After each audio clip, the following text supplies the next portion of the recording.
বৌমা, তোমার এখনো পর্যন্ত রান্না হয়নি? বুড়ু বুড়ু করে তোমার চলবে? ভুলে যাও না, এটা বাপের ঘর নাই, শ্বশুর ঘর।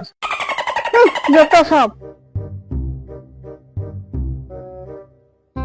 মহারানীর 10টার সময় ঘুম থেকে উঠে সময় হলো, ঘরের বাকি কাজগুলো কে করবে? যেও না, এটা তোমার বাপের ঘর নয়, শ্বশুর ঘর।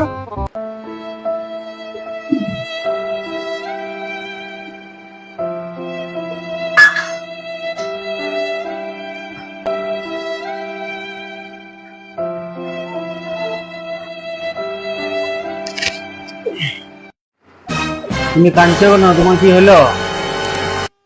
তোমার মা আমাকে বললো যে এটা আমার বাপের ঘর নয়, এটা আমার শ্বশুর ঘর। তোমার যেমন বাপের ঘর লয়, তেমনি আমার মায়ের তো বাপের ঘর লয়। ডাল তুমি এত কাঁদছো কেন? ও, বুড়িতে আমার জীবনটা খেয়ে দিল। আর কি বলছু, সবাই মিলে আমার জীবনটা একবার শেষ করে দিল। আপনি এখানে দাঁড়িয়ে দাঁড়িয়ে ফোন করছেন, আর বলি ঘরের যে এতগুলো কাজ পড়ে আছে, কে করবে ওগুলো?